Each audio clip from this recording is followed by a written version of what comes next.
Okay, here is an original effect that will make you look like the wizard that you are. So what you need for this is you need the spectator to choose a red card and a black card that they can readily remember. So if they need to write these down, that would be fine. Now, since I don't have a spectator here, I'm going to have to show you the red card that I've chosen, Queen of Hearts, and the black card that I've chosen, Ace of Spades.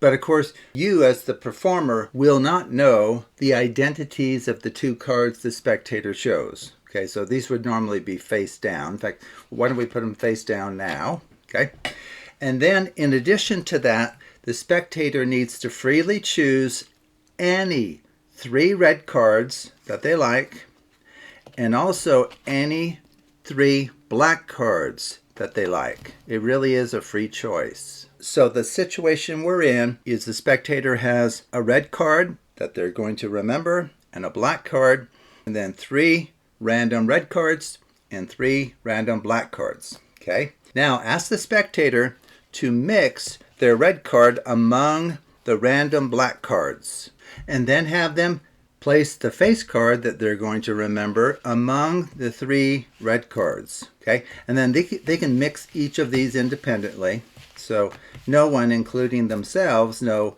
exactly where their special card might be in each pile. Okay, so all of this is done by the spectator, and then have the spectator randomly stack those. Okay, now what I'm going to do as the performer is I'm going to carry out a powerful shuffle that puts an invisible force field around the packet, protecting it from being thoroughly mixed. Okay, so let me show you what I mean. So this is the special shuffle here, dealing out into a triangle. Okay, and then the first pile dealt out, I pick up first and then stack in opposite order. Okay, the cards are now protected against any and all shuffles that we might perform on it within this video.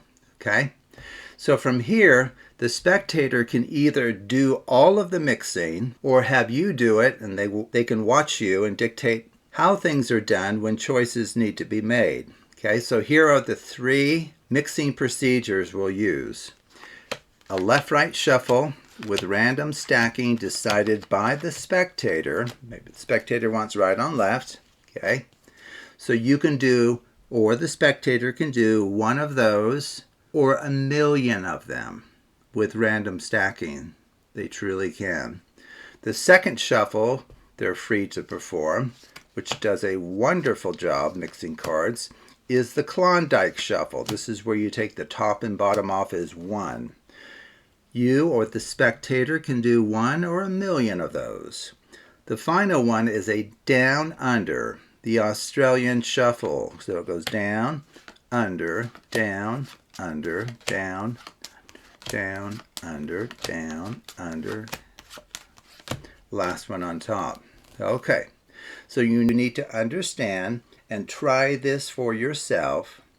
You can perform any of those 3 shuffles in any quantity and in any order that you or the spectator chooses. You truly can. Now, once the spectator is convinced the cards are beyond the knowledge of anyone, in fact, they can do this mixing as long as they don't drop the cards everywhere with your back turned. They truly can. Okay. Would you like to do some additional mixing? We haven't done much mixing here in our tutorial. Would you like to do another left-right? Okay. How would you like these stacked? It's a free choice. Right on left again. Okay. What else? A down under. Okay. Down. Down. Last one on top. Okay. And once again, you can do as many of those 3 as you like in any order. Okay. Now to finish, what we need to do is we need to remove our packet from inside the invisible force field that we've placed on it to prevent it from being destroyed in the mixing process. Okay, so what we do is we just reverse the process here of putting the invisible force field on the packet. That same procedure will remove it. Okay, now what I'm going to do as the performer, I'm going to take the cards with the cards facing me, okay, so the spectator doesn't see the cards, and I'm going to do my best to try to locate, using my powers of perception and intuition, locate your freely chosen special red card and your freely chosen special black card. Okay, so I'll kind of tilt them towards me like this. Okay, so you can't see them, but I can. Okay, so what I'm going to do here, no, so ordinarily the spectator doesn't see this, right? They don't see what you see. But let me just tell you what will happen, okay? The top 4 cards will be of one color except for the special card. The bottom 4 cards will be of the other color except for the special card that the spectator chose. So their special cards are going to stand out like sore thumbs. So right here, I immediately know, and so with these facing towards me, I can say, well, I think that was your special red card. And let's see, maybe, and what I'm doing here is I'm just kind of scrambling them and pretending to make a big decision here. How about, I think this one was your special black card. Okay, so let's see how I did. And the spectator will discover for themselves that you've absolutely nailed it. Somehow, despite all of the mixing that was done, with key choices being made by the spectator, you were able to correctly locate each of their special cards.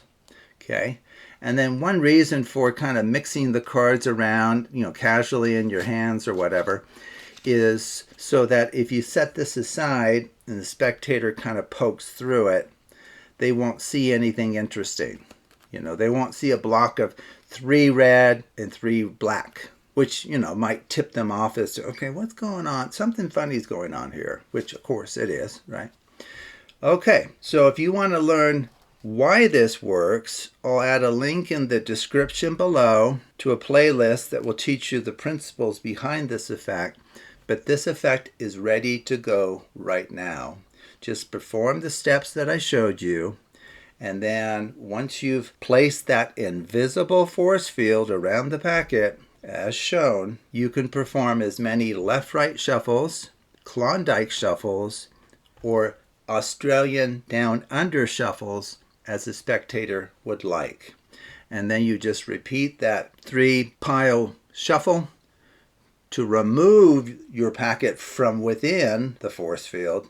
And now from there, you fan them out to yourself, and you will see a block of red cards and 1 black, or a block of black cards and 1 red. It will be completely obvious as to which cards the spectator chose.